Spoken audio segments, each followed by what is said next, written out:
কখনো সুন্দর একটা মুহূর্তের জন্য খুব বেশি কিছু কিন্তু লাগে না। বৃষ্টি মানেই যে শুধু ক্লাউডি স্কাই আর ঠান্ডা ওয়েদার এমনটা একদমই নয়। কখনো কখনো বৃষ্টি মানে কিছু সুন্দর একটা, বলতে পারো বিউটিফুল মোমেন্টও। আজ আমাদের ছাদের ওপর এসে হঠাৎ চোখে পড়লো এই সুন্দর পদ্ম গাছটা, আর বাইরে তখন ঝুমঝুম করে বৃষ্টি পড়ছে, মানে হালকা বৃষ্টি। সত্যি বলতে পুরো পরিবেশটাই না এত স্পেসফুল লাগছিল, এরা বের না করে আর পারলামই না। বৃষ্টির ফোঁটা, পদ্মপাতা আর এই পিঙ্ক লোটাস সব মিলিয়ে পুরো ভাইবটা যেন একটা লিটল স্পেস অফ হ্যাভেন। বিশ্বাস করো, কিছু মুহূর্ত শুধু দেখার জন্য নয়, মনের মধ্যে রেখে দেওয়ার জন্যও হয়। আর আজকের এই রেনি লোটাস মোমেন্টটাও ঠিক তেমনই একটা কিন্তু মোমেন্ট ছিল। সুন্দর মুহূর্তটা ক্যাপচার না করে আর কি থাকা যায়?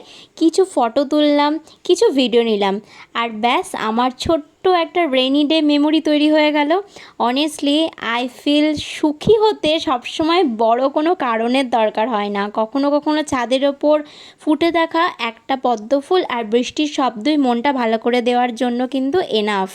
সুন্দর মুহূর্তটাও কিন্তু তোমাদের সাথে শেয়ার করলাম। মেবি তোমাদের আজকের দিনটা একটু সুন্দর করে দেবে।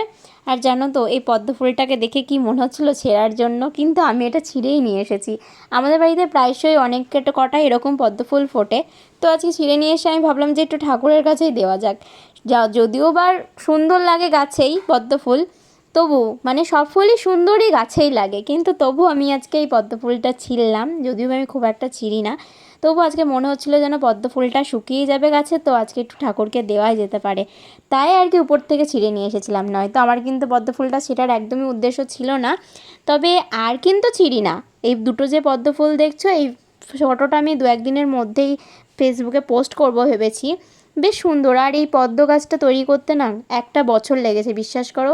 আর এটা করেছো আমার সবটাই আমার দাদা নিজে। মানে এই পুরো পাকটা তৈরি করা থেকে গাছে ফুলটা ফোটা অবধি পুরোটাই ক্রেডিট কিন্তু আমার দাদার। মানে এতটাই ভালো লাগে দেখতে যে কী আর বলবো। জানো তো, বৃষ্টি ফোঁটাগুলো যখন পদ্ম পাতার ওপর এসে পড়ছিল না, তখন মনে হচ্ছিল নেচার নিজেই যেন একটা অ্যাস্থেটিক পিকচার তৈরি করছে। আমার কিছু করাই লাগবে না। নিজের, বিশ্বাস করো, ক্যামেরায় কোনো রকম কোনো এডিটও করিনি বা কোনো ফিল্টারও লাগাইনি। এটা সম্পূর্ণই কিন্তু একটা পুরোপুরিভাবে একটা পিওর র ভিডিও। তো যাই হোক, আর আজকে এই যে দেখছো এই ভাজা পোড়াগুলো, মানে এই চপ, সিঙ্গাড়া, যাবে না সিঙ্গাড়া ছিল না, এর মধ্যে ভেজিটেবল চপ ছিল আর একটা ম্যাগি স্প্রিং রোল ছিল, ভেতরে ম্যাগি ছিল। তবে এটা খুব ফেমাস একটা জায়গা থেকে আনা। আমি বলছি, যারা চাকদা থেকে ভিডিওটা দেখছো তারা বুঝতে পারবে, এটা চাকদায় কিন্তু খুব ফেমাস একটা স্পেশাল দোকান থেকে আনা। করতে পারলে কমেন্টে জানিয়ে।